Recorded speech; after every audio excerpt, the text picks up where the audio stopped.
972.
They thought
where communities can use public resources to leverage private investment. I mean, simply put, a redevelopment plan allows the town to address those statutory requirements to be a little bit more in favor of the town being able to selectively guide how redevelopment occurs in a specific area, rather than just possibly selling property and hoping that that end user develops it in a way that coincides with the master plan.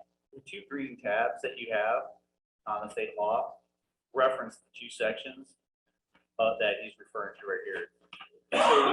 So from our perspective as a town, these are the two most powerful things that we can have. And so when you look through the actual master plan, there's a lot of recommendations in there for, you know, providing funding for revitalization and being able, the town helping be able to offset costs for, you know, building improvements, you know, that help buildings revitalize. You can't do those things in Arizona without having this kind of redevelopment area. So that's the issue. And if you look at the state constitution, it's pretty clear about lending credit to a private entity. I mean, technically in Arizona, you can't even underwrite a microloan for small businesses unless you're using federal funding, or you can't use your own town funding or something like that. Well, the only reason we're asking council to approve this, get involved, is to give the council the power to sell land differently, to condemn other leases of land and resell it, and to give public money for private efforts. Well, essentially, that's it. So those are the primary. Those are the tools you're going to use by having a forming redevelopment district.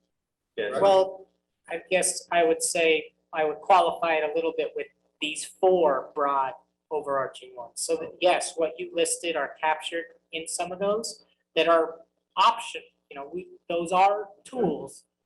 Doesn't say that they will be explicitly used, but we do have the ability for the municipality to have greater control over the disposition of real estate. So yes, All right, so that was basically we're putting the town staff in the real estate business and finance business. I guess I would capture it. So Queen Creek, for example, goes through this process and they're looking to revitalize their downtown. And so they might have critical pieces in their downtown that per the master plan of the area, they're really looking for this one property to be developed in a specific way, whether it be a specific restaurant or retail. But if the city were to sell that property just outright, then that property owner could develop that site for anything that they would want as long as the zoning allows it. But in this instance, the redevelopment plan isn't necessarily putting the town in the real estate business. It's putting the town in the ability to decide who do we want to partner with, of saying, okay, we will sell it to this person because we know that this entity is looking to develop what we're trying to do within the overall master plan. So it's allowing for that piece of the puzzle to be placed as opposed to potentially just losing that piece altogether. So the other is the ability to enter into a public-private partnership, allowing the public sector to investment into the revitalization of private property. So this is another thing that, you know, within the town within the downtown area, the town might start to look at improving certain parking areas to help facilitate parking. But there would be you would have to have very focused rationale for those improvements if they were done outside of a redevelopment plan, right? The fact that they're now within a redevelopment plan, it gives some flexibility in terms of the town to identify the rationale as to why the town is moving forward with expending those funds for parking, that it's to address specific parking needs within the overall area that the independent businesses can't provide on their own because their parcel might be developed to a zero lot line. They don't have ability to put parking anywhere. So that is an allowance. The other is it allows for enhanced rules relative to bond financing. And then the last, which also is a very important one, is the federal grants and loans. There's a lot of federal loans or grants out there that are specific to redevelopment areas. So you can't even get to that bucket of money without being a redevelopment area. Or it might not require that you're in a redevelopment area, but in terms of them assessing whether you are granted the grant, that being in a redevelopment area strongly improves your application. So there are a few additional items that a redevelopment plan would provide that going without it, we would not be able to do. And of course, you mentioned condemnation. Condemnation under redevelopment law, condemnation in Arizona is difficult anyhow. But condemnation under redevelopment law is almost impossible unless you have a building that's been completely deemed, that be deemed by a court of law to be basically unoccupiable or uninhabitable. So I can only think of one building that's uninhabitable, and that's just south of the gas station. And it used to be it used to be a nursery, I believe. I don't mean that's structural circumstances. It goes in the dark at night. Yeah. So from that perspective, we have no intention, and honestly, we don't have the coffers to go out and start wheeling and dealing on condemning property. So that's not the intention. But it's a tool that could be used in the future under certain circumstances, correct? It could. I think money. I think the likelihood would be next to zero. Yep. To be honest with you. I just don't. The town doesn't have. We're not built that way. So it's financial resource, but it's not even that. It's just a loss. And in 2008, there was a voter initiative that really put the screws on economic development as far as that. And by the way, I agree with it. So, and economic development has not been considered a public use. So, for instance, water facilities, public use, clearly fine, but economic development, job creation, retail development, all this stuff is not declared a public use. So could go under that public use category, make that definition. Not in Arizona, maybe other places.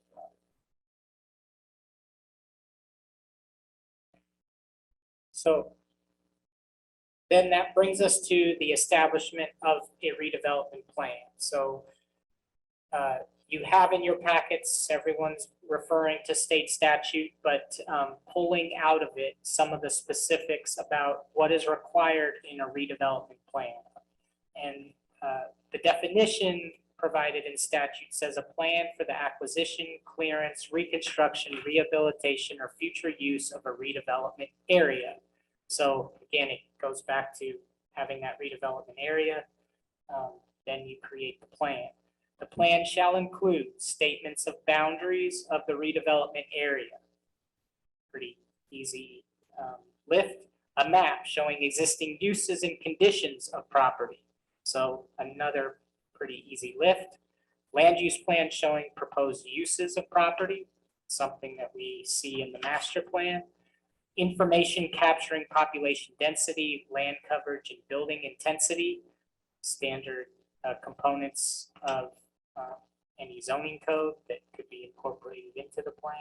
Proposed changes to zoning, street layout, or building codes. Then the last two, type and number of site improvements and additional utilities required to support new development. And then also method and estimated cost of acquisition and preparation of project areas, financing methods, and estimated proceeds. So one of the things to keep in mind when we're creating a redevelopment plan is there's also redevelopment projects. And so that's another nuance to this, another layer, that some communities will develop a redevelopment plan and it will be for one specific project. It's to build a stadium. And so then that project and that plan will get very detailed into the financials and everything of how that is going to pencil out. But other areas like the downtown plan, we're identifying specific efforts, but none of those have been defined as specific projects, right?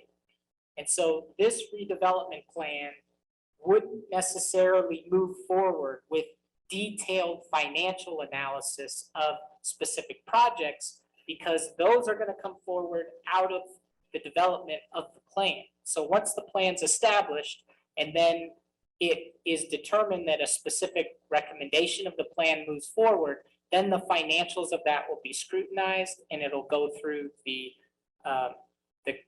town's process. So yes, In Glendale with the arena, is that under a redevelopment plan?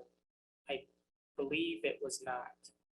Or was just, they just decided to build the arena there? They had vacant land. They had vacant land, so they built the arena, then they built the shopping center around the arena. It was my understanding that the owner of the hockey team at that time had access to this land, and so that's how the project moved forward. Because now they're moving out of that arena, and now I think, what is it, Tempe is looking to put a Well, stadium. They're chasing them out. They originally wanted to be in Tempe. The original hockey arena was proposed to be in It Tempe. looks like it's being pushed again. Exactly. It was approved by the voters in Scottsdale, the council overrode the voters' approval, right, and he moved up to Glendale. And the Yes, land that he owned- they were gonna redevelop the Los Arcos Mall. Public money to build it. Right, so they ended up getting frustrated by not being able to move forward in Scottsdale, not being able to move forward in Tempe, so they ended up in Glendale. But in this particular situation, I think it's important, we're gonna look at order of magnitude of improvement. So we're going through, with the benefit of Kimley Horn, looking at some of the parking and signage and other things. We'll have the ability to look at order of magnitude of what certain recommendations will cost within this effort.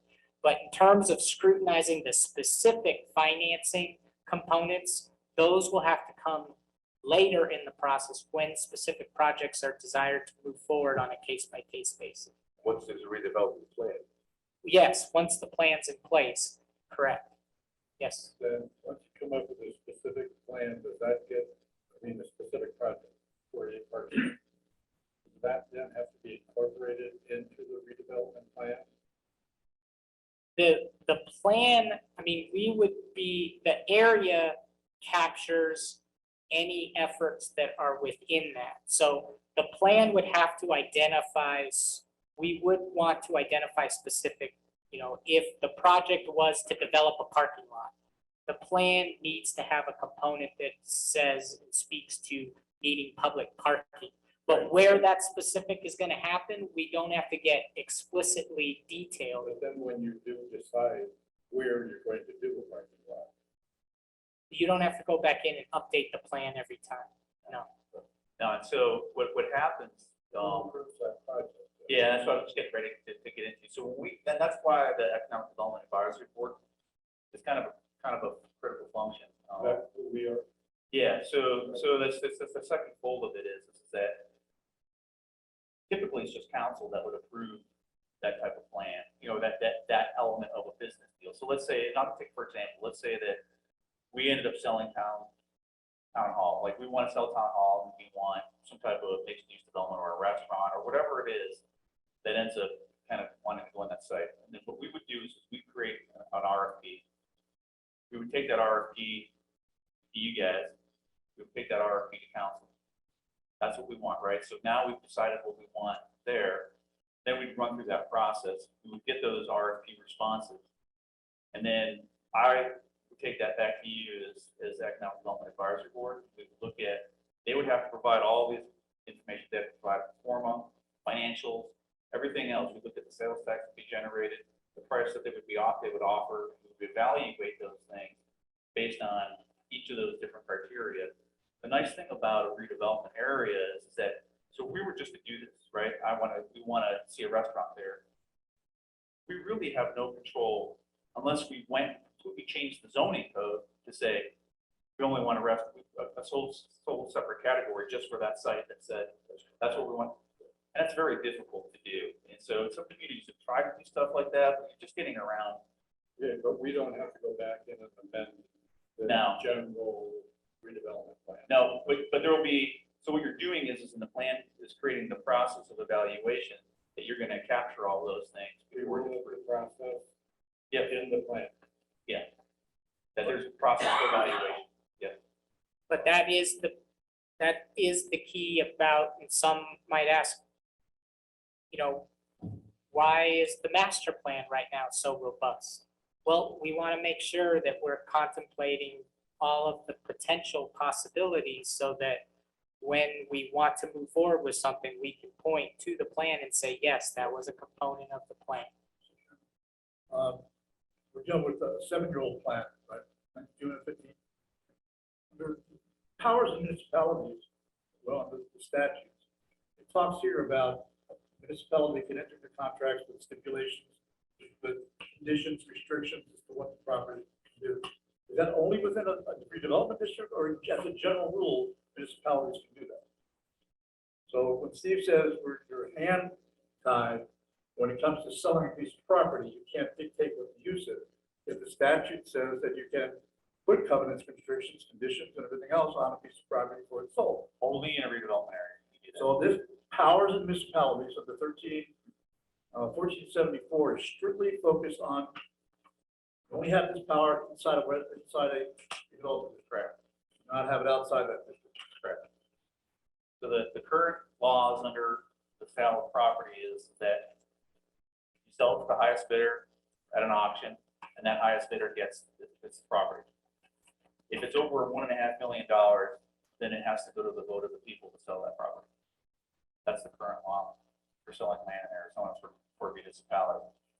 If the municipality owns the ground. Right, so municipality, that's why municipalities end up leasing a lot of ground, because you can enter in a ground lease. And so, you know, I think it was one of the things originally we looked at the state land department. I don't know if that was one of the inhibitors on how that worked, but I know from you know, when we did stuff at Skyward Center, it was all ground lease. Get a copy of that statute, just so I want to make sure I understand the difference between the two, what states, what municipalities allowed to do without a redevelopment district. Sure. As long as it's one. Yeah, I can send you the statutes for the sale of property.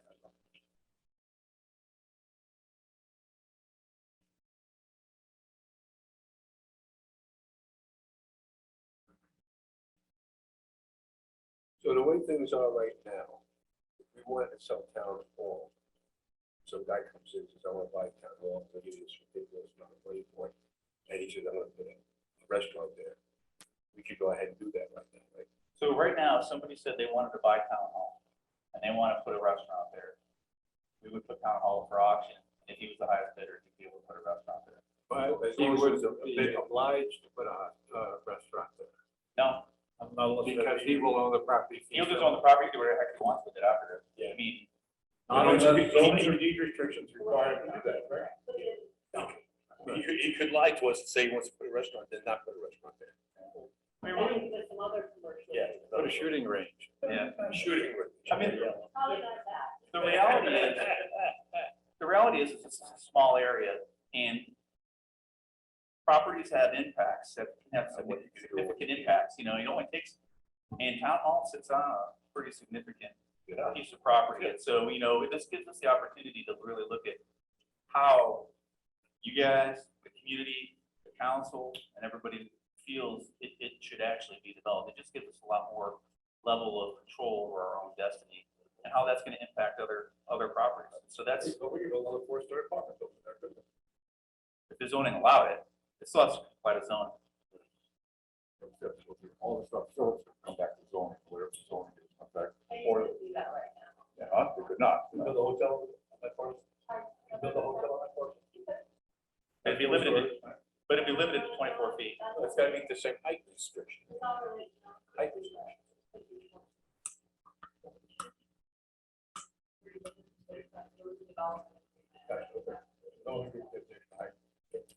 Yeah, so there's certain restrictions right now in zoning that restrict the height along Cape Creek Road, but then there's also a height limit, like, there's also one for Easy Street.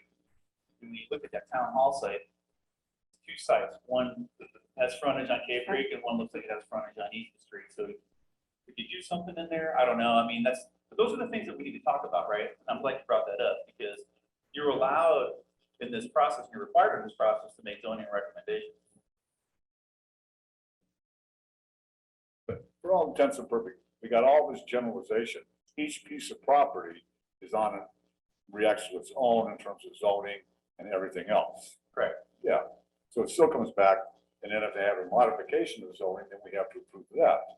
Right, And then I'm. but it's just within the general plan area of things that we wish for, hope for, or something like that, right? Yeah. And that, I mean, not to jump ahead, but that's the nuance, right? Of when we were developing the master plan, it was from scratch, right? There was really nothing there at that point in time. And at that point in time, within the community, there was a lot of debate about which way the town center should go. And so the decision was to focus on just, let's define a plan. Because at that point, trying to bite off explaining and discussing with the community that first we need to identify slum or blighted area, and then we're gonna do a master plan, it just felt like the community wasn't gonna be on board with that. So the master plan got created. It kind of has gone its path over these last 7 years. And now with Steve on board, it's okay. If we wanna really take this to the next level, this is that next step. And so that's kind of where we're at. Yeah. I remember when we were discussing it, when we were putting the master plan together, there was a lot of talk about, well, maybe not a lot, but it seemed like a lot, about putting a movie theater in somewhere. Yes, that A came lot up. of discussion about that. And then when we talked to movie theater companies, they go, no, nobody wants to come up here and put a movie theater in. Even those ones where you can sit down and have dinner and all that stuff. Right. We're trying to get something like that. Yep. That went nowhere too. So just because somebody starts talking about something doesn't mean it's gonna happen. Yeah. Even though it sounded like a great idea, but maybe from a financial point of view, from businesses that, the people that own movie theaters, they're going, no, I won't pencil this out for me and I won't make enough money to go put a movie theater, even if I gotta have to sit down dinner here, it just ain't gonna work for me. And that's why nobody wanted to bite on it. Correct, yes. Okay, so then, as we talked about, you can't get to that redevelopment plan without establishing this redevelopment area. And so this is the boundary that was established in that August resolution for the redevelopment area. So a couple things to point out, if you didn't notice it on your own. The two key distinctions between the master plan and this redevelopment area is the inclusion of Mariachi Plaza, which is on the west side of Tom Darlington. So As well as the 3 buildings in the vacant lot that are behind it at Everett Drive. right, thank you. Yeah, The water. Everett Way. Yeah. Yeah, and so there's 2 other buildings back there, if you've never been. Oh, the buildings behind where the town operates the maintenance and the Yeah. water company. So right up in. Yeah, are those empty? They're not empty. Huh? No. Oh, I thought you said they were empty. No, one of them is gonna be empty pretty quick here, Oh, Yeah. all right. but we included those in there just because, The other subtle difference is capturing the entire right-of-way of Cave Creek Road in Tom Darlington.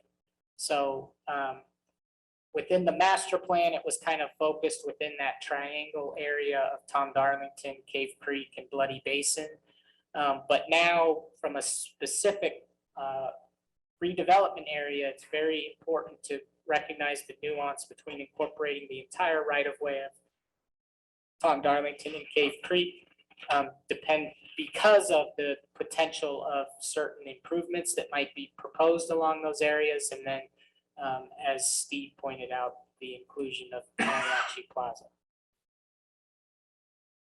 So this slide I wanted to get to of just starting to try and marry up. We're talking about converting the Village Center master plan. So we have the outline that I walked you through on the left, right? And then on the right, converting the master plan to a town center redevelopment plan. And so we have those specific requirements that the plan shall include on the right. And so when we start to look through the master plan to see, okay, how can we marry these two together? We look at the introduction, which I mentioned before, update that covers the specific context of the area. And so the first item, statement of boundaries of the redevelopment area. Well, that's captured in the introduction of the master plan. So there's requirement 1. We would just update that description area to coincide with the redevelopment area rather than the limit of it currently. Then we get into the Carefree Today, the second chapter of the master plan. And it talks about or relates to a map showing existing uses and conditions of property. Well, you recall Carefree Today does an exhaustive review of existing conditions. And so all we would be looking at is getting into that section and updating it in terms of what has changed or occurred since that 2015 plan. So we would, if a certain, in that section, we identify existing uses and certain uses of property. So if those have changed in the last 7 years, we would update those and then obviously include the new parcels in Mariachi Plaza. So there's requirement 2 taken care of. Then in the vision chapter, now we're starting to look at updating the community participation, revise the vision plan to reflect the development area that we discussed, and then the conceptual development conditions, as well as identify specific redevelopment sites. Yes. Carefree today, didn't see anything about Carefree yesterday. My concern philosophically, living in this town, the ability to do this. We're going to change the character of this community. We're going to come to the pressures that are going to come on us to urbanize. I hear it from you guys. Steve, I heard you say it many times. I want something to do after 9 o'clock at night. Well, about you guys, you're probably all in bed by 9 o'clock at night. I like the fact that the streets close down. So I'm concerned about, the reason these two guys, Darlington and Buddy, formed this town in the first place was to escape the pressures they saw in Scottsdale taking place. And it's going to get worse before it gets better, and we're going to be under that pressure.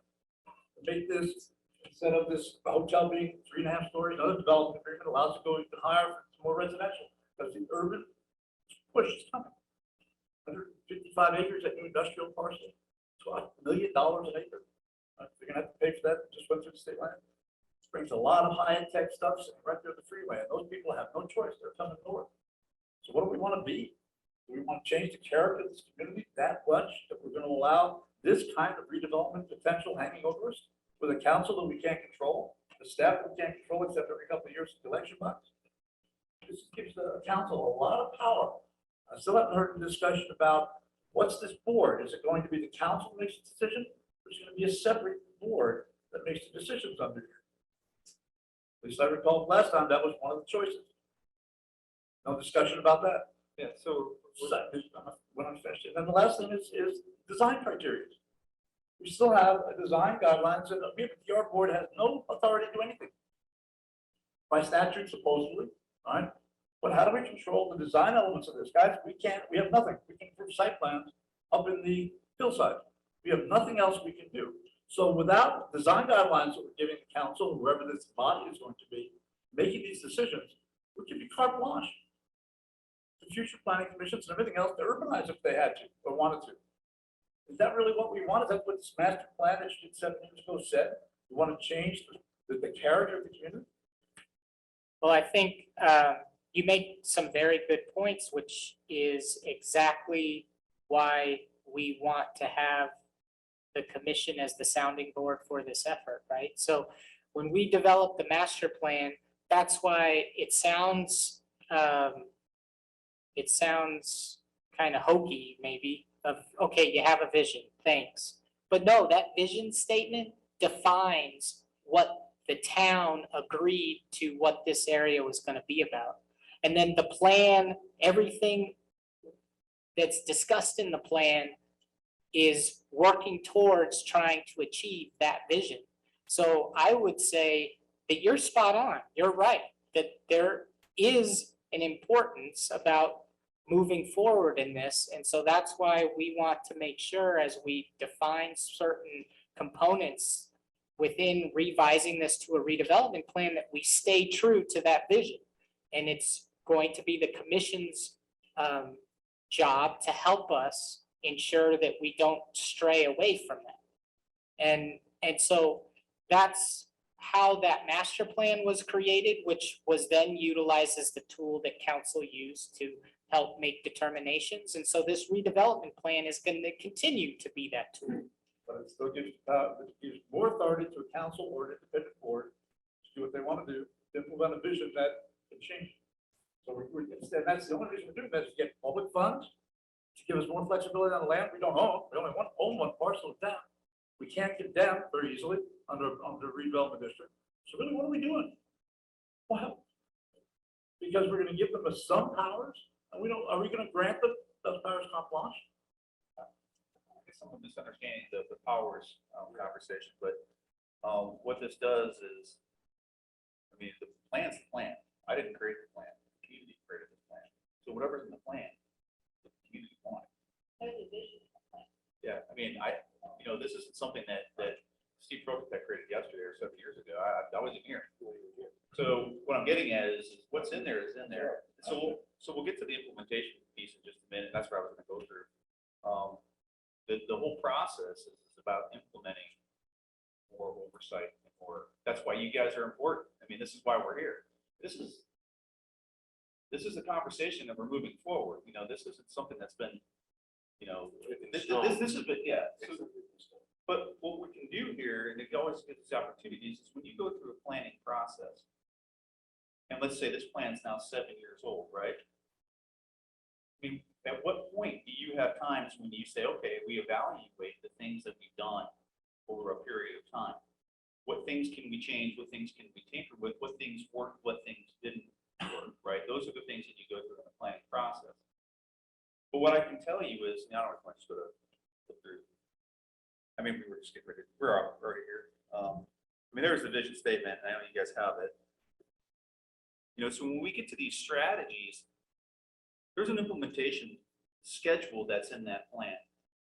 I'm of a firm belief that you don't put plans on a shelf, that plans are something that you actually go through and implement, which is why this has been very important and why we try to bring these things and why this plan is being the basis for why we're doing these things, because a ton of effort went into making this particular plan.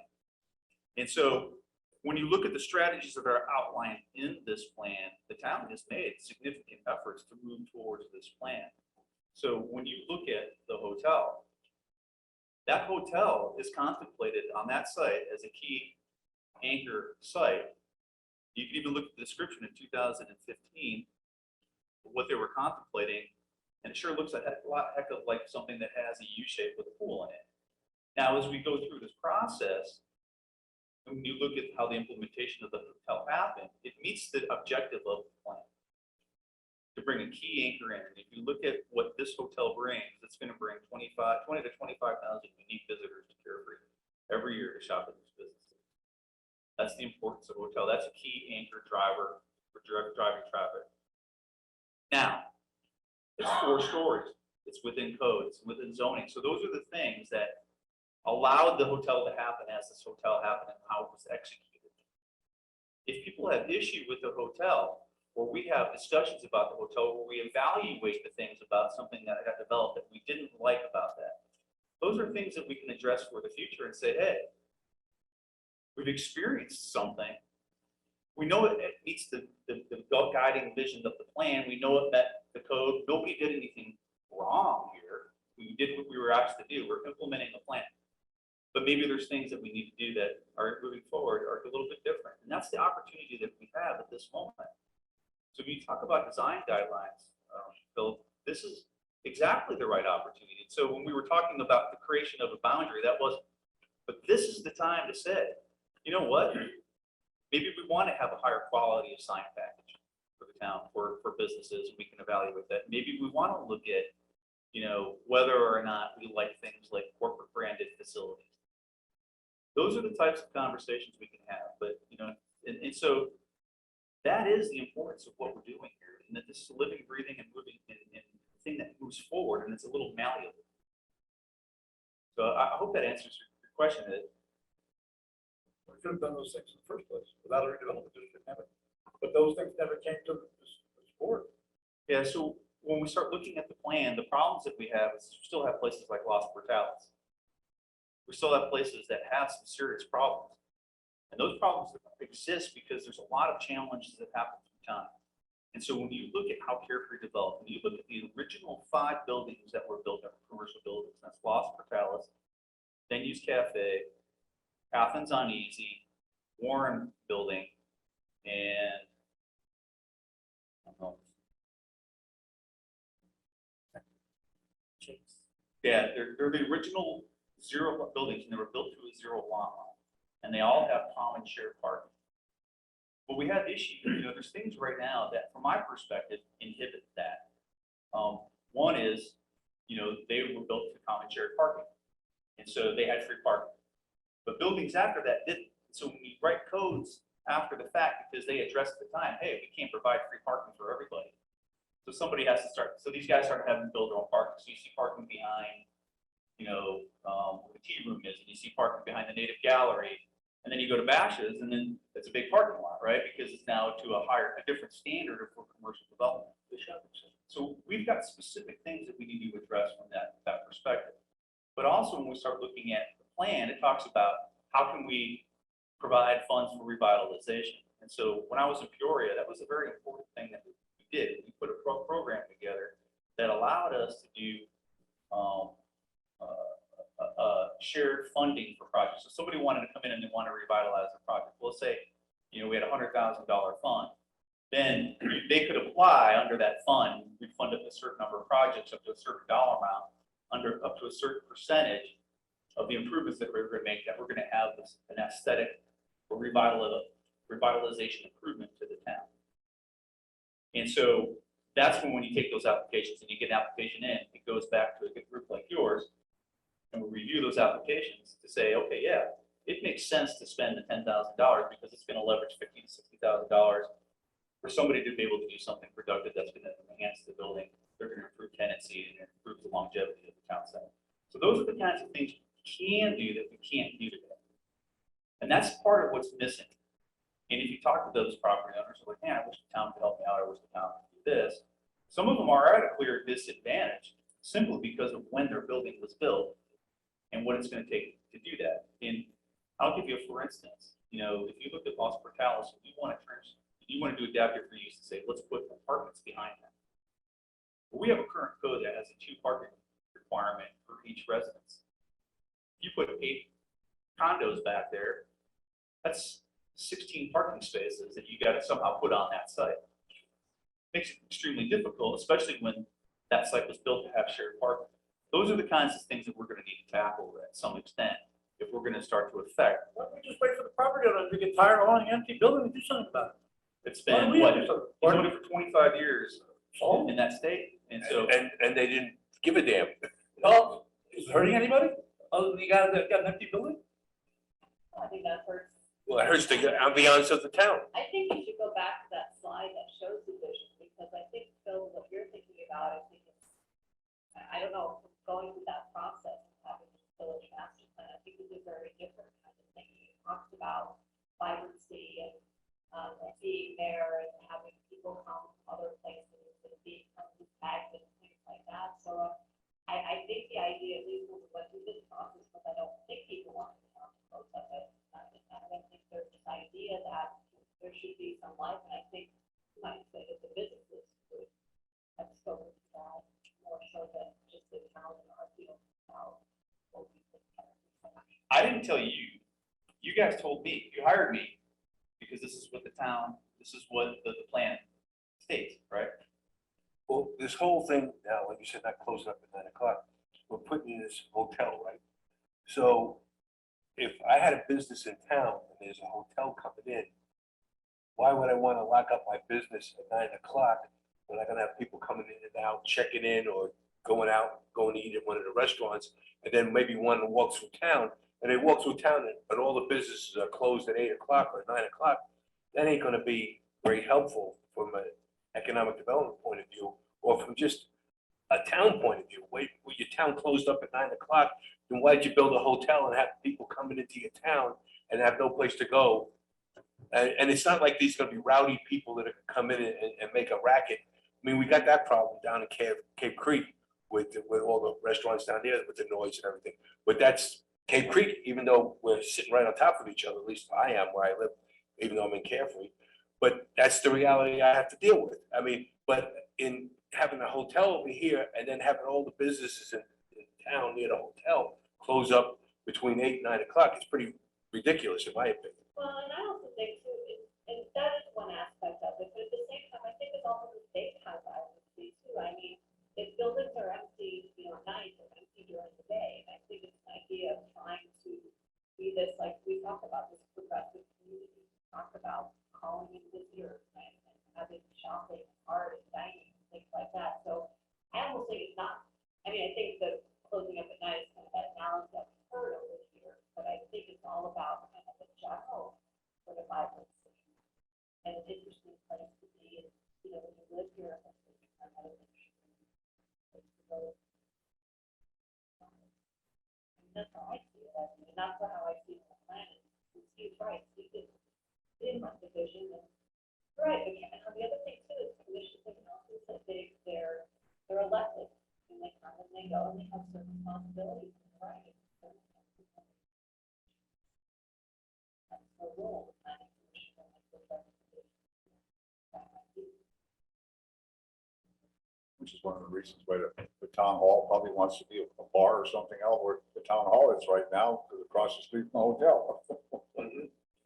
Well, and yeah, I don't want to pile on, but I will. That, you know, anecdotally, when we were working to develop the master plan, we went around to every single business, which I know Steve has done more recently, but we went around to every business to kind of see what it is that you would like to see, or what are your frustrations, or what are the successes? And I know at that point in time, and when we provide the appendix, some of that information will be in it, but a lot of the business owners were talking to us about, hey, we want to know that the town is investing in this area as much as we are, that we're trying to run this small business, but we also want to see the town support us in that effort. And so that's where the hard work begins, is striking that balance, as we keep talking about that 9 p.m. But we heard plenty of residents say, I don't need to hear anything after 9 p.m. And so it's going to be our collective effort to be the sounding board of how are we going to balance those, of trying to create a downtown that can have businesses that thrive, because we're a community that doesn't have residential property taxes. And so how can we create an environment for those businesses to thrive, but obviously respect the residents that surround the downtown, and ensure we don't end up like a situation where we're having residents get upset. And so commission is our sounding board to help us try to navigate that. Now, with business, then, anybody who wants to be open after 8 o'clock, it's a bar or restaurant. Virtually everything else closes up, right? Tourists don't buy clothes at 8 o'clock at night.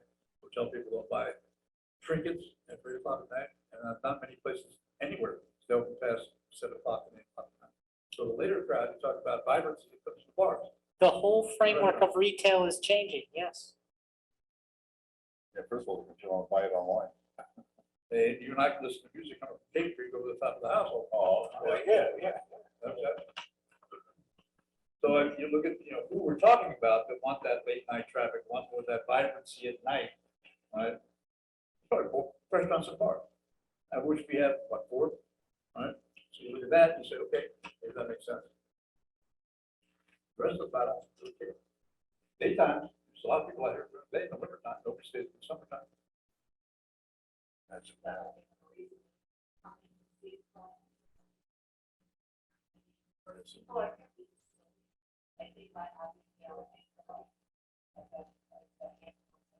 It's raining out there pretty good. Yeah, everything's wet. But I get it, yeah, I mean, it's like, one of the but I think that's what it's all. So, right, have something energy that's your, during the hours that people want to be, or maybe at night, right, restaurants, but, a lot of restaurants, a lot of our restaurants don't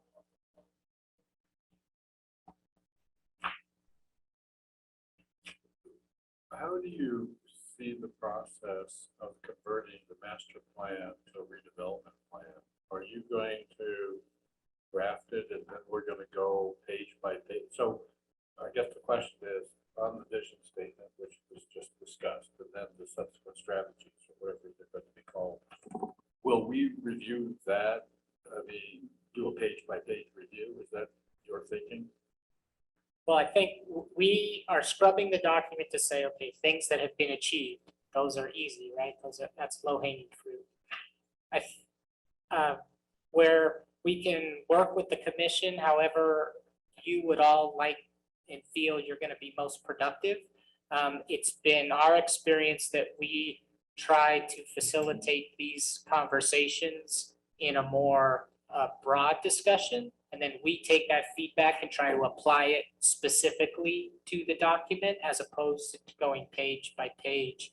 But that might include, you might want to give us comments, down and say, here's my thoughts page by page. Others might want to share comments more broadly and say, it's your job to figure out where they go and how it's stated, but this is what I want. So we would envision that you would help us identify things that maybe the plan is missing. You might not even need to read that. You might just say, I think we need to include this, this, this, and this. And we then go back, make sure it's included or it's captured the way that we heard, and then present that back to the commission. But we can certainly pivot however the commission likes, but we weren't anticipating using your time to actually go page by page, line by line. But there will be a red line version that you get to look at. That Correct. shows the content. Yes. I mean, just this discussion on the vision thing, I mean, that sounds like, well, first of all, it sounds like it may be fertile ground for further discussion, but are you just expecting somebody to make a comment that you say, oh, that impacts the vision, or say, we're gonna talk about the vision? And then any comments on the vision? And then that's item one. Item two is then from the draft that comes out of here, does that go to a series of public hearings? Or, I mean, the public forums of some sort, whether they're public hearings or just Public meetings, public meetings? yeah. The intention is to have public outreach, to public, open houses. So, Well, Yeah. if I understand what we're doing here, you just wanted to hear some other ideas, because the Planning and Zoning Commission, the people that are here now, don't vote in anything or meet in anything, make any decisions other than making public decisions. We make recommendations. You can make We have to recommendations. make a specific recommendation to council, don't we? In writing with our rationale and everything else. We have to be involved with a very specific document. yeah, we are going to come before you to ask for your recommendation before it moves on to council for final approval. So Right you now, will, tonight, we're just looking for additional Yeah. ideas and discussion. yeah, this process is gonna That'd be a move written on. document, as I understand, that'd be a written document, we sign off on the language of the document and submit it to the council, is that what I just read? We're gonna convert this master plan to a written redevelopment plan. And then you all will, Then you make a recommendation in writing to the council. Either agreeing with it or not agreeing with it. and it moves forward either way. So you can say that we do not recommend We do this. not recommend this. But And we would hope to continue to work on it for you to recommend it, but in theory, you make a recommendation whether for or against, and then it can move forward to council for the final adoption. so a lot of ways this happens is that this stuff all gets done. It gets to a planning commission. And that's kind of sometimes the first time you see it. The way we're walking through this process is why we've met a lot, is to have the planning and zoning commission, because you're going to ultimately need to sign off on it, be part of the process. So this is kind of the beginning of this public, we'll call it the public process. Draft, Steve. We'll see a draft when it's being written. Yeah, so you're gonna Oh, get the yeah. draft, then we're gonna have a midterm on this, and then we're gonna have kind of like the public hearing. So the idea is that we can get through this stuff, and in the meantime, we're gonna be doing public outreach on some of this stuff, as it relates to the redevelopment area. The redevelopment area itself, on the tools and all that, is different than, they also have this Kimley Horn study, the signage, circulation, and parking study, which is a component of this plan that's being implemented. I think that's gonna have more of a discussion with the neighborhoods and the communities, because you're talking about public infrastructure that's gonna directly impact them. But, you know, from a property owner perspective, this conversation is extremely important. So I did send out emails to all the property owners that I have emails for, and we did send a general information out to businesses as well, of just of this public hearing here, because property owners are the ones. So when you start looking at public infrastructure or things that get funded, you know, typically those things get funded through some type of bonding process, whether it's an improvement district, or community facilities district. We have that capacity to be able to do things here that's a little enhanced. So if I'm a property owner and I have property in this area, I absolutely want to know what's going on, and I absolutely want to know what is happening with looking at this infrastructure. Because when we start building the infrastructure plan, it's going to be a component to a capital improvement plan. And when you develop a capital improvement plan, you're going to develop what you're going to be developing over a period of time, how you're going to fund that. So those things are going to be happening simultaneously as we look to do these things. I got a question for you, Steve. You said you talked to the building, not the building owners or the managers. Did you talk to the owners of those properties too? I mean, Yeah, the owners, that's what we talked to, yeah. yeah, I mean, So we said- I went through the whole thing this afternoon myself, and it reads like an out-of-state inventory that owns all of downtown Carefree.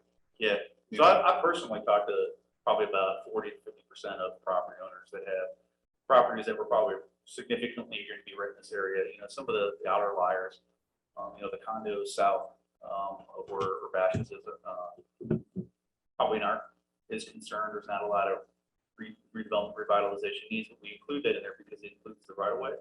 So if we're looking at doing things like pedestrian trails or bike trails or anything like that, or things that will benefit them from infrastructure, well, they should be part of that conversation too. Well, my thing, since I've lived here, I only lived in Carefree for 21 years, has always been the empty parcels along Cape Creek Road, you know, all the way from Tom Darlington, and then what we call the Mariachi Place, the kind of discombobulation of that corner, and then the empty properties, and then the parking lot of the town hall up Cape Creek Road, nothing happening there. So there's three different types of properties that you look at in any of the areas. One is infill, two is revitalization, and three is redevelopment. Those infill properties, you know, those are vacant lots. You know, and so that's like infill properties. So like, for example, we have the properties on Carefree Drive that has the wash going through it right next to where the condos are going in. You know, the guy who owns that, I think, would like to look at maybe potentially putting residential there. It's a difficult lot to develop though, when you watch the way it is. Well, it is a difficult lot to develop. Right now, under the current zoning, he can't develop residential there. Yeah. But when we start looking at zoning considerations, we look at this master plan, is this an opportunity to say, hey, we think that's an important thing, and so we want to move forward with that kind of concept, because again, this is Village Center Master Plan. It talks about bringing residents, businesses, and all this stuff together. It's really trying to create a neighborhood, and it allows for, you know, maybe a less intense development, probably go in there as residential versus trying to force some kind of commercial to go there, which probably doesn't even make sense. So, Chairman, it's correct me if I'm wrong, but I think to Peter's original question too about, well, are we looking at the vision of the this plan?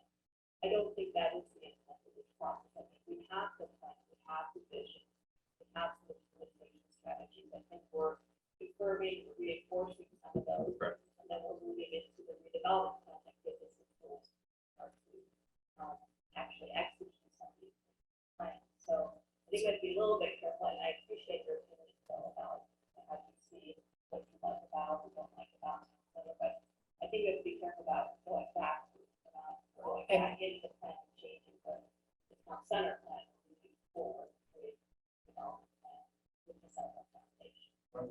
That said, on page 38 of your 5 or 7-year-old plan, it talks about land use policies, development agreements, standards.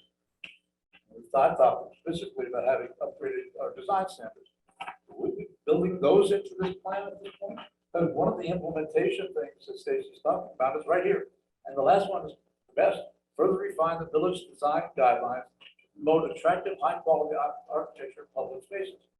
We don't have any design guidelines. So, So if we don't have them, how are we going to further refine them? so that, yeah, so that is a great example of how we're taking a master plan and it's elevating to kind of the next level, in that the master plan said, you should go develop this. Now, in a redevelopment plan, we can be very specific of what is it that we're saying, instead of just a broad guideline of saying, hey, you should create some design guidelines to achieve higher architectural value.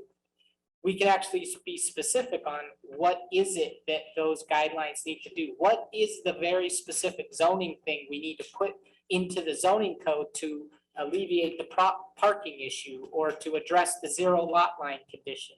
So this will give us the opportunity to be more specific and give staff or the town guidance into what are those efforts going to be, instead of just a broad statement of you should go do this and then have to facilitate. I And personally then want back- to give Stacy a good tool. Stacy needs better design, more updated design guidelines, for residential and commercial in this And the- town. The ones we have, which I didn't know existed until after we posted them, after our last meeting last July, all of a sudden they were there, and it's, I tell you what, they're old and antiquated. I wouldn't want to be in her position trying to figure them out. So this is an opportunity to do so. We have design guidelines. We sure do. But this, for the town center, this is the opportunity to do this. So when you were talking about that in that first workshop that we had, I agree with you.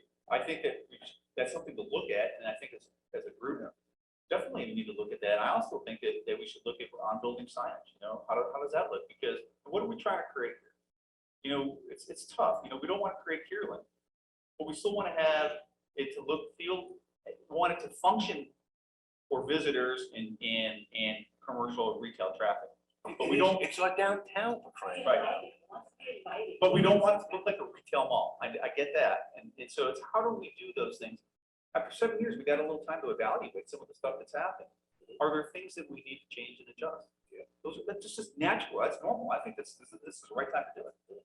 And for an example, back to the original question on, well, what is the ask of us, is we went through a visioning exercise for the town of Florence, and they had a vision statement. And in the vision statement, the original vision statement, it said, create a downtown that does this, this, and this. Well, now they're updating that vision statement, right? They're going back through. And so they believe they've achieved that. So in their vision, they just changed create to maintain. So we're going to go in and be surgical to help refine the components of the plan that were created through great public dialogue, but we're not looking to completely just start from scratch again, blow that stuff up. We're trying to hold that nucleus together and then come back in and start to reshape that to make it. Through the redlining of the existing plan, that's gonna be the incentive or the bell that has us reacting to it. That would be our expectation, but we can certainly adjust if you feel differently. But we found if we go do that heavy lifting, if you will, and give it to you all for reaction, as opposed to just saying, okay, I'll sit in front of you and you tell me how to do my job. Well, if I make a point here on the downtown again, there's reference in here to Cottonwood. My wife and I had the opportunity about a year and a half ago, maybe it's 2 years ago now, maybe it was before the COVID. We actually stayed at that one hotel in downtown Cottonwood, and I was just blown away, impressed with what they had done to old Main Street in Cottonwood. And a good share of people, unless you actually been there, don't even know that an old Main Street exists in Yeah, Cottonwood. they've All done- you ever see is all the big time stuff or whatnot when you get off the freeway. But Main Street in Cottonwood is like an old Main Street, and like some of the others. And of course, there they have the shared parking and whatnot, but it was just done extremely, extremely well. A lot more restaurants. Age-wise, I expect the same type of thing. They're probably shutting down at 9 or 10 o'clock at night.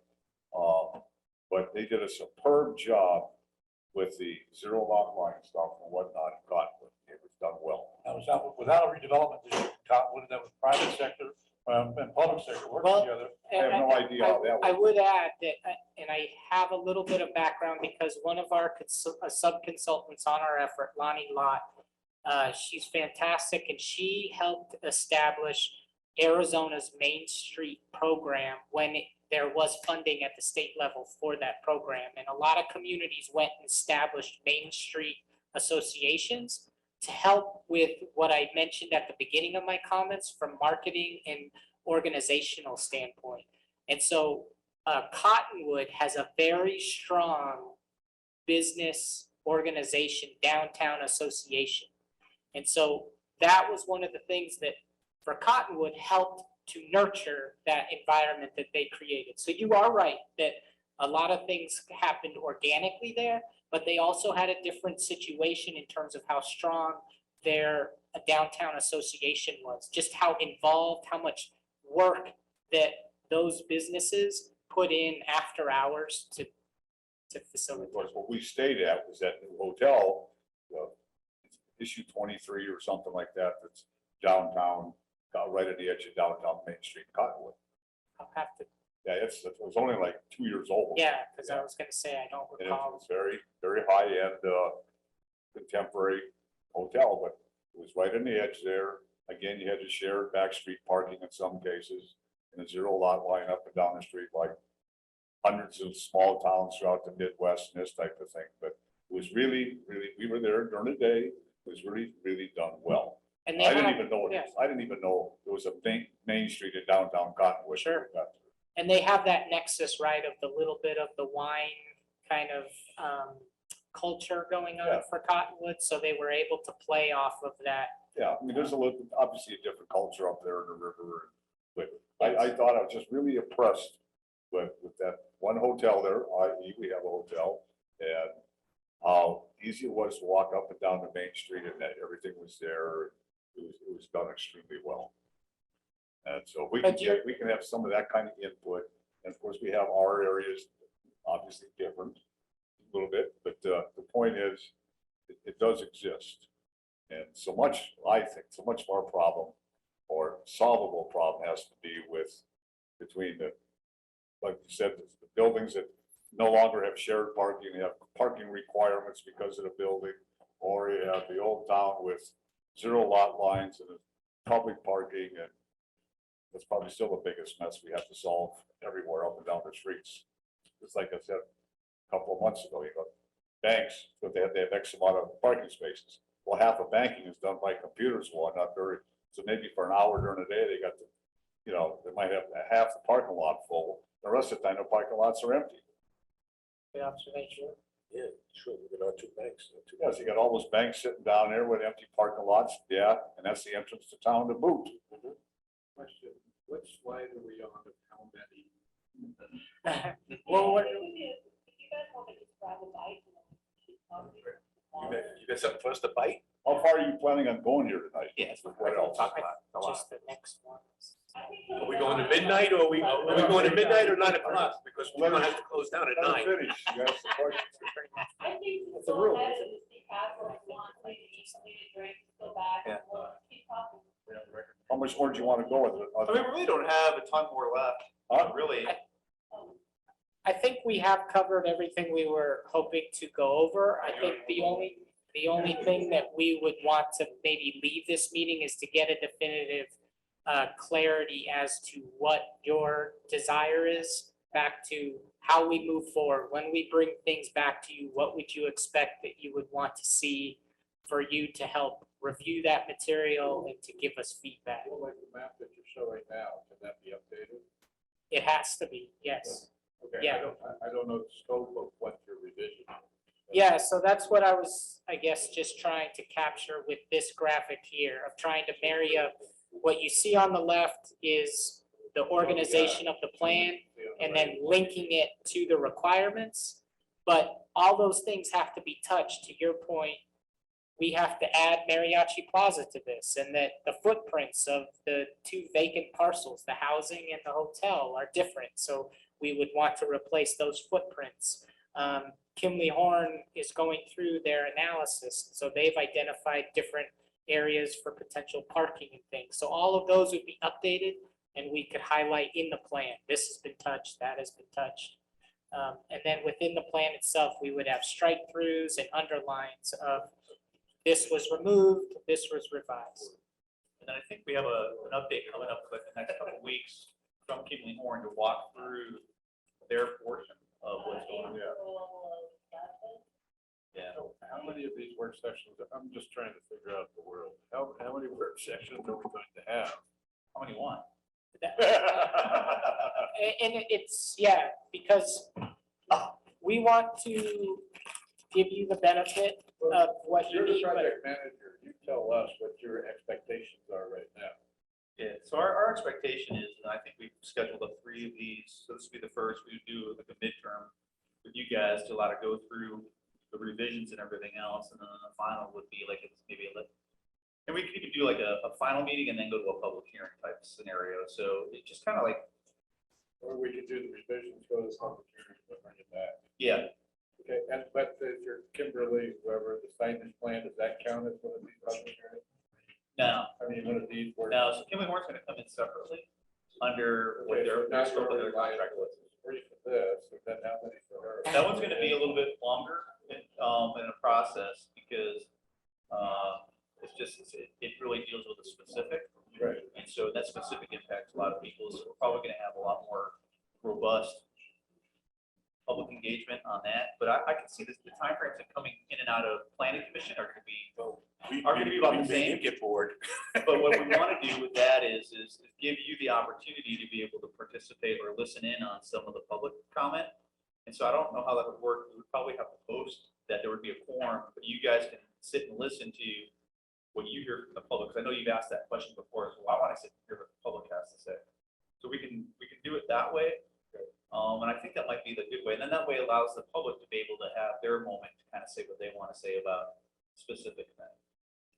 Yeah, I know that we This kind is of my talk about it back and You forth. got it. They kind of have a relationship to I don't dispute that. I'm just wondering that when this guy puts his 3 hearings and this guy puts his 3, how many are we looking at? You know, that, I just want to get a sense of what the plan is and how many nights I'm going to be spending down here. Yeah, I know. I was just gonna say, we're gonna keep you here, or, yeah. We'll just pull a couple all-nighters and we'll be great. Yeah, I mean, I think Steve was right in that we would expect to have a series of 2 to 3 meetings to get through a document of this How about size. this? How about you guys go back after this meeting, put together a timeline, and give us some idea of how all the parts are gonna be coming in, and then how you're gonna be going out to public hearings, and when we're gonna get back. Just, it's a plan. It'll only last until the first shot's fired. Yeah. But I'd just like to have some kind of a vision Yeah, I thing. think so. We have to kind of get on track and not feel like we're meeting left and right. Well, and then each meeting's in context. Sure, Because right now they're just coming, boom, you do this, the boundaries, boom. Then Right. boom, here's a bunch of other materials and we'll talk about them in 3 weeks. And then boom, you know, I mean, Yeah. right, I'd just like to see I think that, the vision thing. We want some continuity, right? Well, I want a plan. Yeah. But, well, Continuity. A we're- plan is continuity. we can certainly land on that now with the benefit of your guidance of, because honestly, we've been in some communities that have said, page by page, let's go, and that really Well, is, we'll see what you bring back, and then we may have to put you on a short leash of page by page, but right now, fly, little bird. okay, I'm soaring right now. And again, Oh, can we take 5 or 10? yeah, Of course, I mean, when we were doing this back in 2015, we had a lot of, Bummer. I mean, it's 6:45, if, so. Yeah. if there's, Wrap it up. I mean, I'm just kind of taking things in as I'm hearing discussions Well, about, vacant parcels, so all of these things are things that I can hear, and then as we're going through the plan, say, oh, you know what? This was intended to accomplish that issue, and it didn't do its job, so what do we have to do to make this work? Or hear that something else. Why don't you roll through a little bit more of your presentation and see what it stimulates? I mean, you spent all this time putting it together, Well, we touched on all of them, so I think the only one that I didn't kind of continue was just this comparison of, for example, when we get to the master plan for action, whereas, 75% of the true plan in the master plan is captured in that chapter.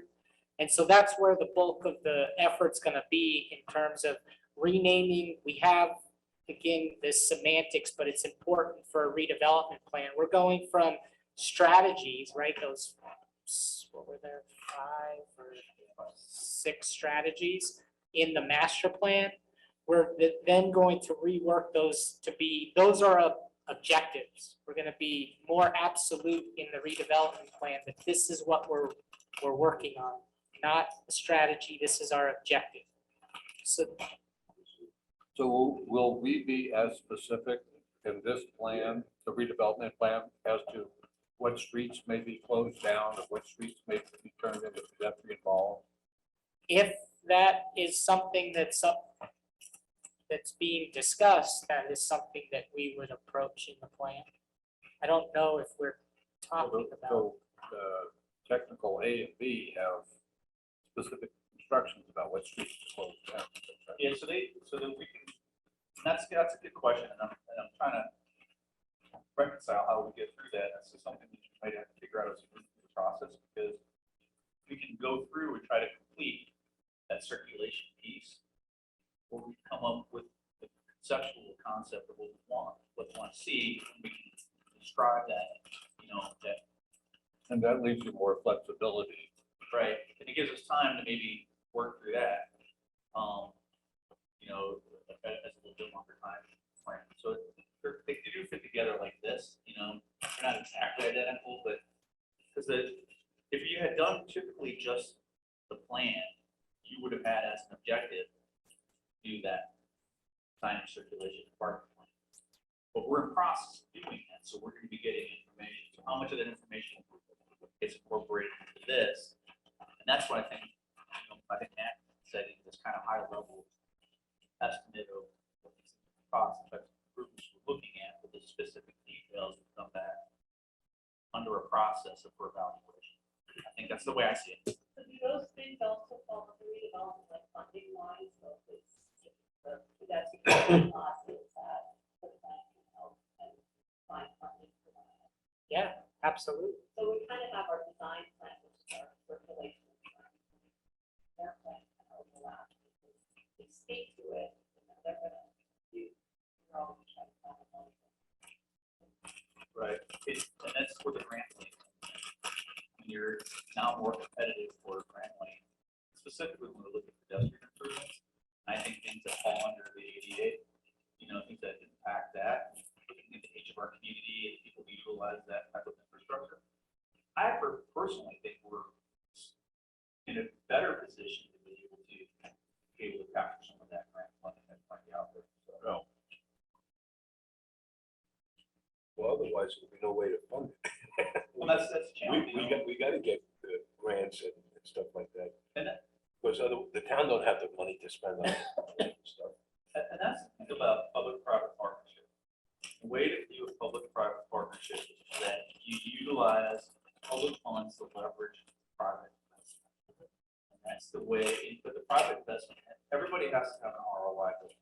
And so that's how this works, is that we're going into business to help solve this problem with the private sector. I mean, at the end of the day, these are a lot of these business, or whether it's for infrastructure or whether it's for different specific projects.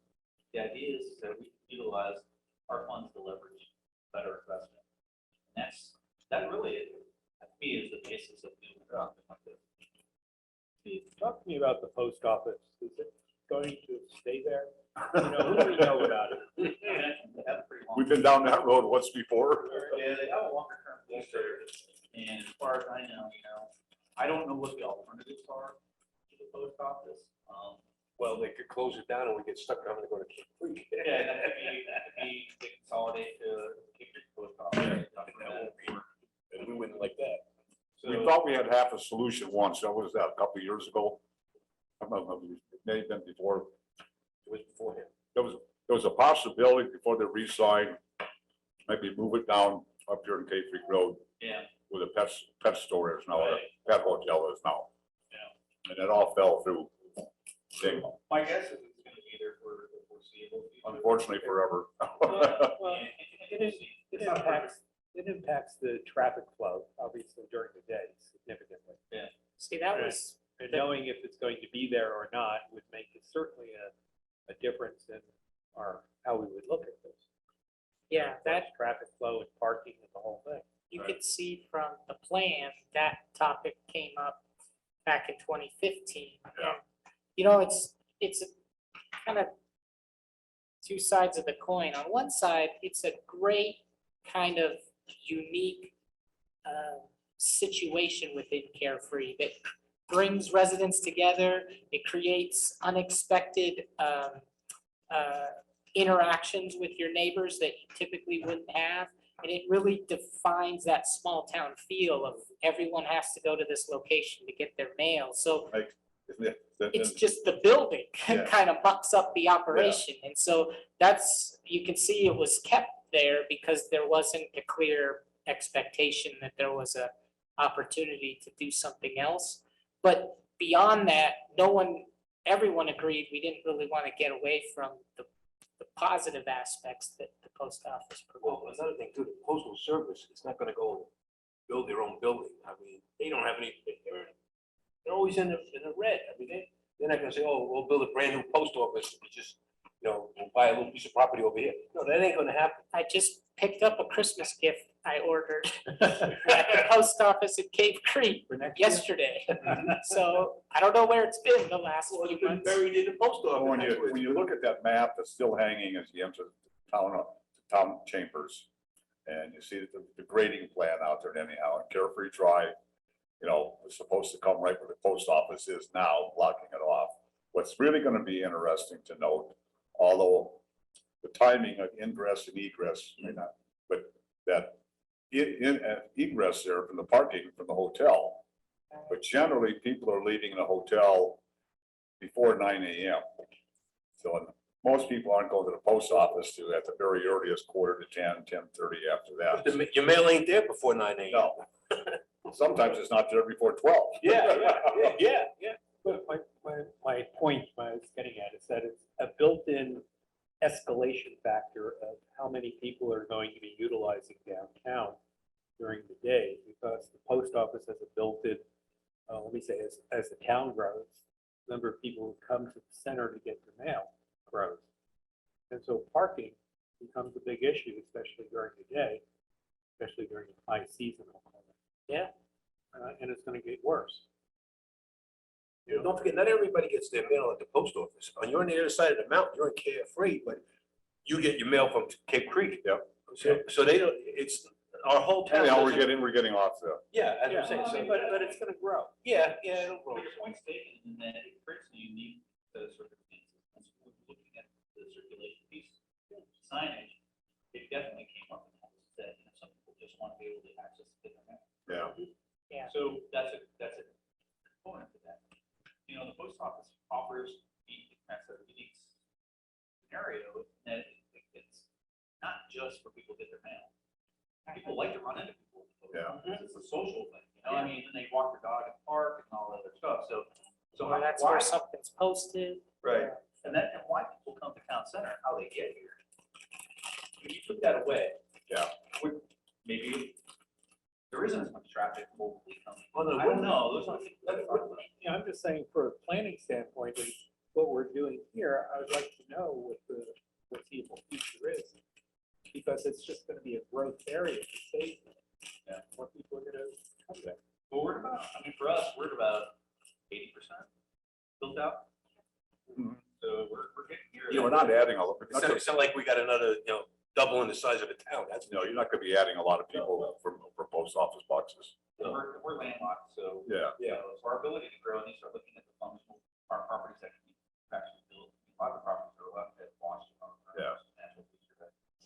The overall growth of Carefree is, count the numbers in your hands and your toes on an annual basis. And that is a challenge that's created, because it's one of the reasons why it's not a film right now is kind of what we're working on. We touched on that, is that when that starts to nosedive and we reach build out, we've always relied on like one-time revenue coming in from construction sales tax. But Yeah.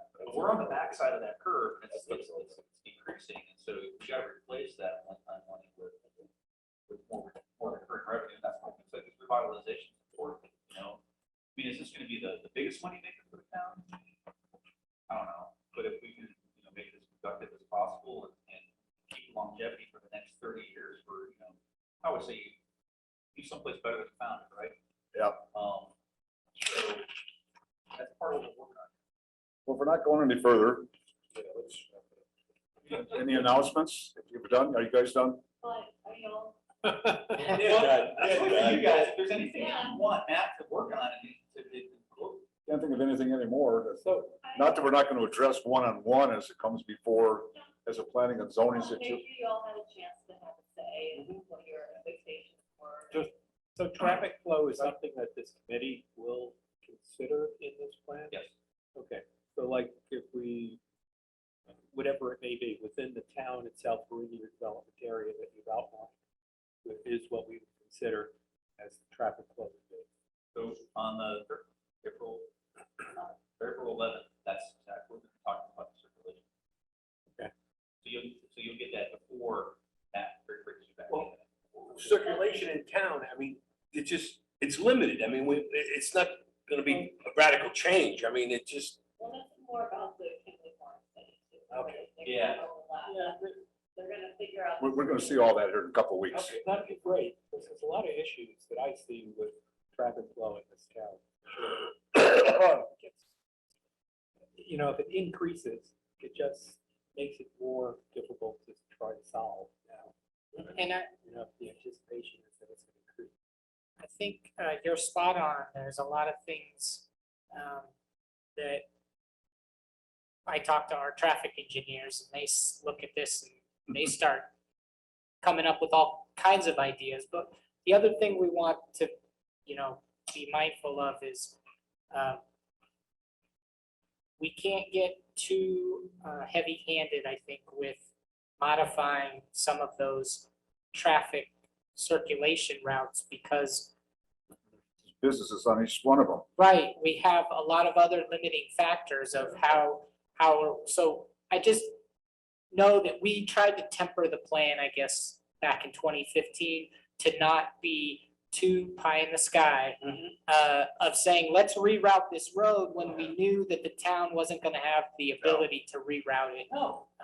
So not to say that that can't happen, but we probably want to be very strategic about it and not just kind of, The other thing that I notice is that when I walk the gardens during the day, a lot of people come specifically for the gardens, you know, to look, to wander through.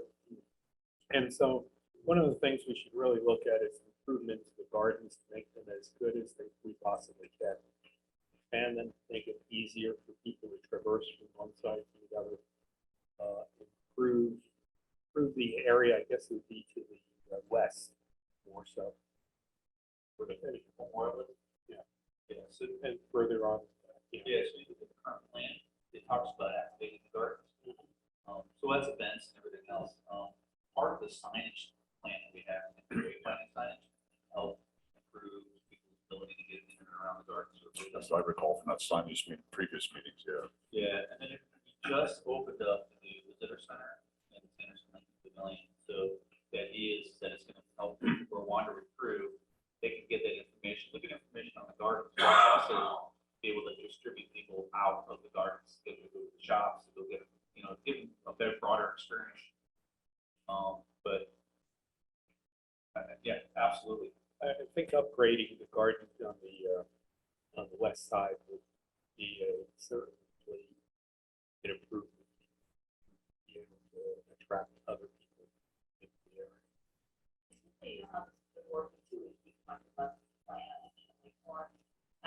It just hasn't been a staff sort of project. We have a stakeholder group, a couple of members from, one member of the city. Yeah. No, it's slated our representative from the employers representative from town council. So, you know. Who?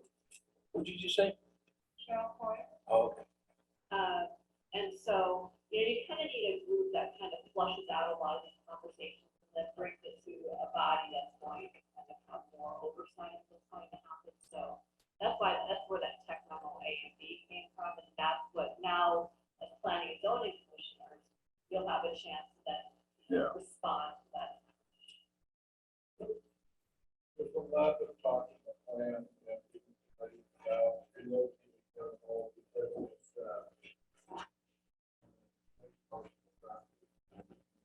what's the thinking of where? Yeah, so that's, we talked about, didn't we think about someplace around here? Yeah, so that's something that those are things that we're gonna evaluate. And so I'm looking at various different options for what we can look at.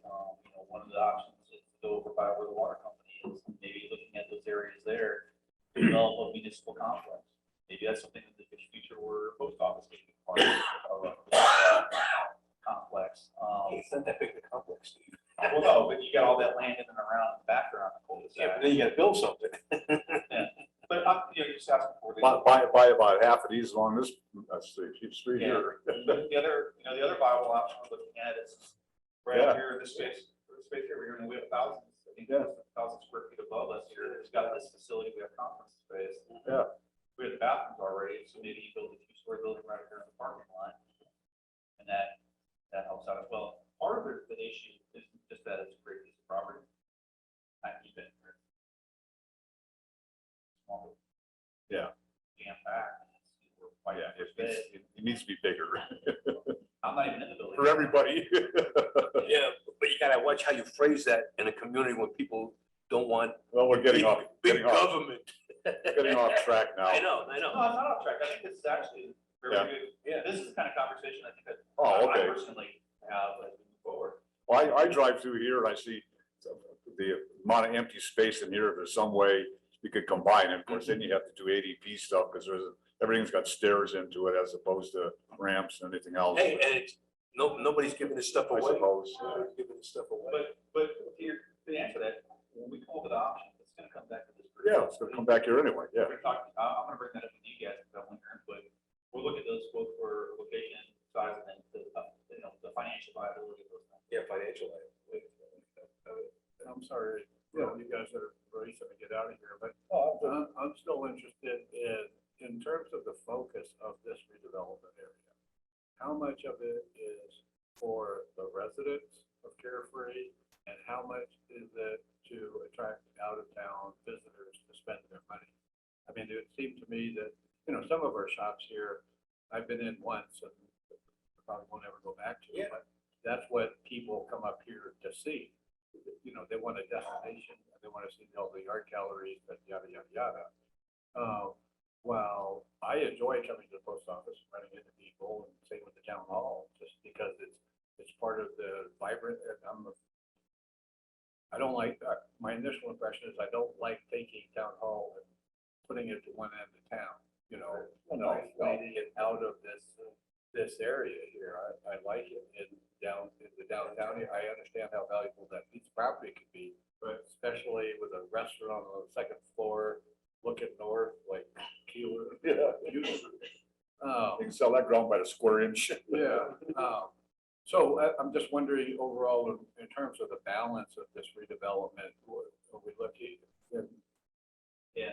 Would the desire be 50-50 residents, out-of-towners, 60-40? Think about that all the time, and I don't know what the percentage is, and that's why I really thought it was important when we were talking about signage, that the circulation and piece to it, because the big component to that is going to be access to here, right? So it includes maybe pathways, trails, public safety, ease of being able to get across the street, traffic patterns, we're talking about that, those things all impact the residents. The other piece to that kind of comes to be as part of a general plan update conversation. So I think the general plan update, you guys are busy. I mean, No kidding. but the general plan update, I think I think it's time we got to start looking at when we do things like this.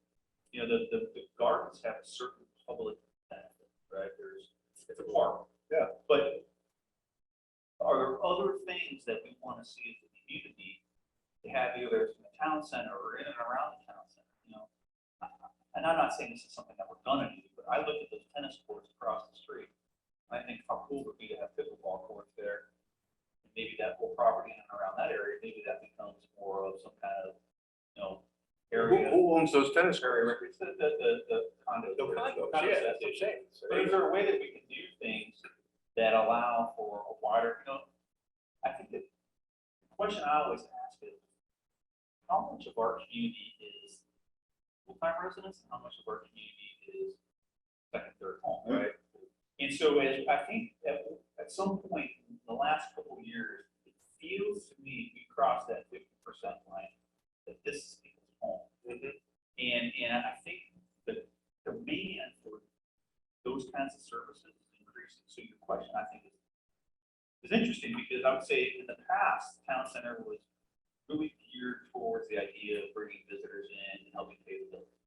I think now we're getting to this question of this, do we look at more public use out of our space? Because there's people moving with families, maybe they want to park more. I said something that's crazy is, in 20 years, they can be demanding school.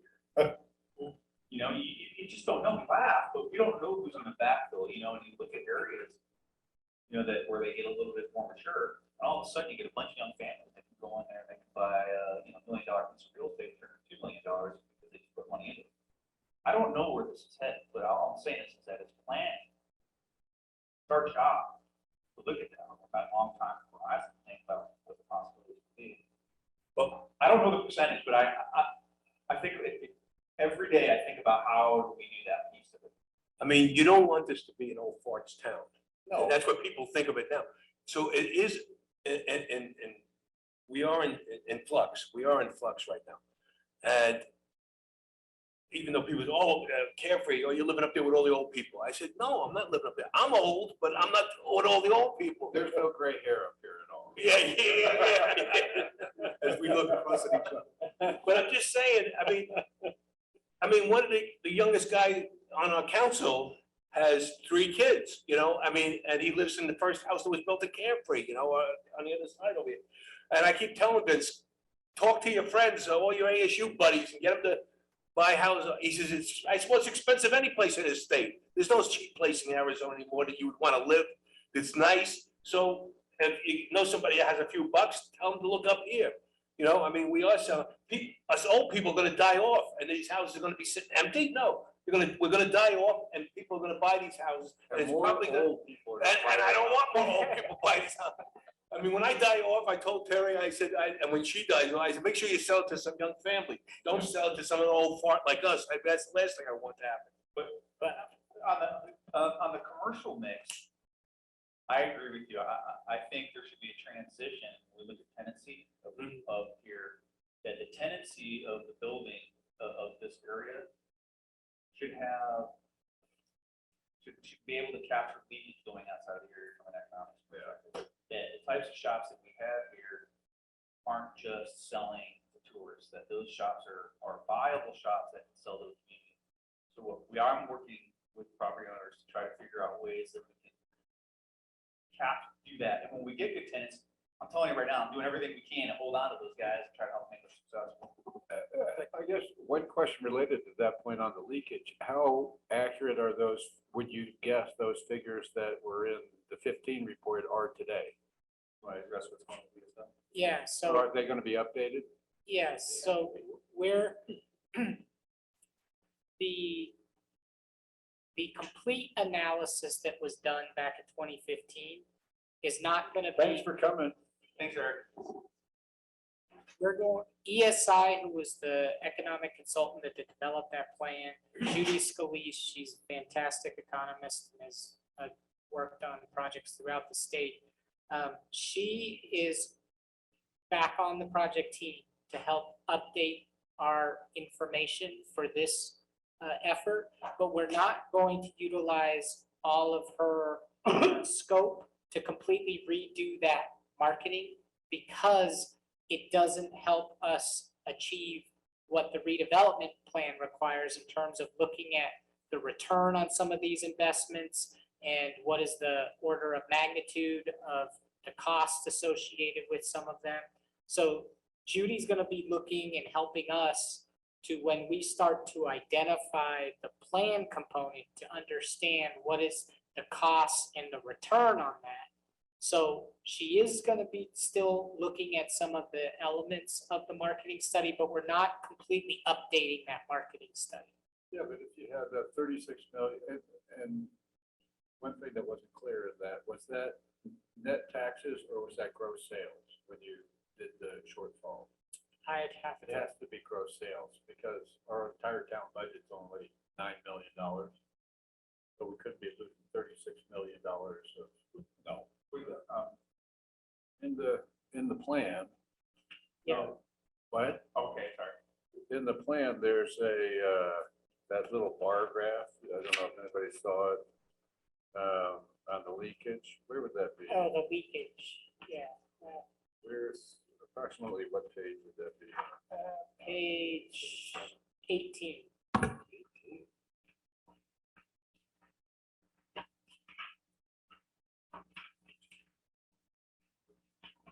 Yeah, so you had a $36 million trade leakage, retail and groceries. That's gotta be gross sales. That can't be, That's not sales tax. that, yeah. Yeah, No, that's taxable revenue. Okay, Yeah. but to update, I mean, to see if that's going back to your cost benefit and all of that, I mean, obviously, I assume that it's gotten larger, I don't know. I don't know when the summit went in and all of, Cave Creek developed and all of that sort of stuff, but, isn't that a key parameter for her to do a return on investment? If you put in more retail, like this is what's the residents presumably are spending. So that would be the largest area to recapture from existing residents, right? So those are things that we need to be looking at. We need to be looking at what is the demand? I mean, are we gonna go into this plan and actually start to identify a bunch of retail uses when we find out that, well, there's retail space, just outside the study area, and so there's no demand for it, but yet we're proposing to add, X amount of square feet. So there is that update that's going to occur. I just wanted to kind of set the expectation that we're not going to utilize our limited resources for this effort to just completely redo the economic analysis. We're going to be very strategic in where her time is spent updating the figures we need to be updated. So the fact that you said, you know what, this would help me, be more comfortable with my decision-making, then I just took a note of, talk to Judy about leakage. Okay, well, let's go to page. Yeah. Kind of how that worked out was originally we were going to reestablish the baseline. It's been 7 years, right? Right. So when we started looking at reestablishing the baseline for the market study, there's two things to look at. How is the overall market changed? And how is the market Carefree changed? And, so we started talking about that. We talked with Brian Coker and some of the others who were helping us provide some of the data and information from a real estate perspective.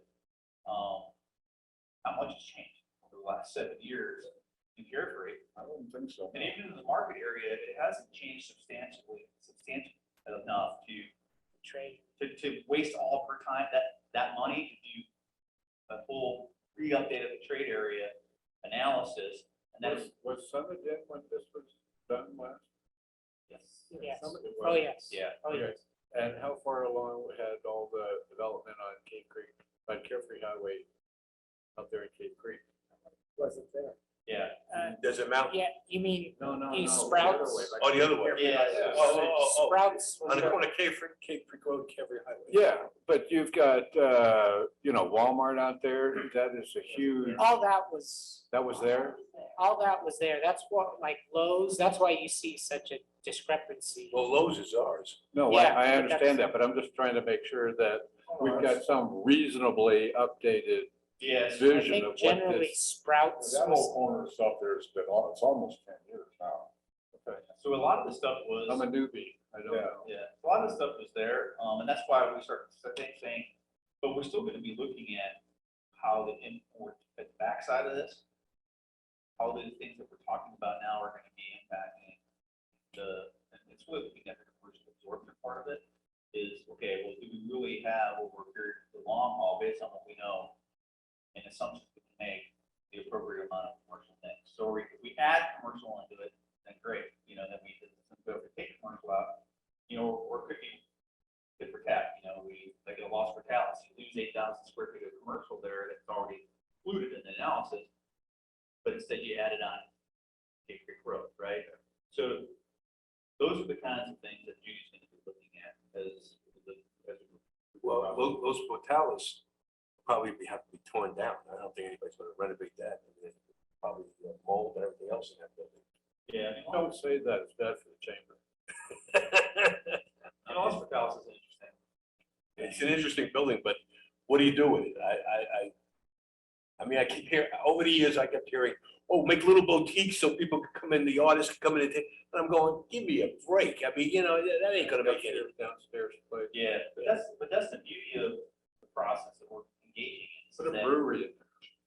We thought about that. Yeah, Also, that was where we were gonna put the movie theater until nobody wanted to put a movie theater in town. yeah, but that's the beauty of this process, is it gives us the ability to be able to have better conversations with the property around what we can and can't do to help. And he doesn't wanna do anything anyway. I think he does. He's a. Is this a tax loss? I don't know. So, No, he probably paid off the building. He doesn't have a mortgage on it. yeah, Let's wrap it up. Yeah. Come on, Chairman, wrap it up. Any more, any announcements? No announcements. Adjourn? I make it. Sal seconded. He made it and I'll second it. Aye. Okay, we're done. We're done.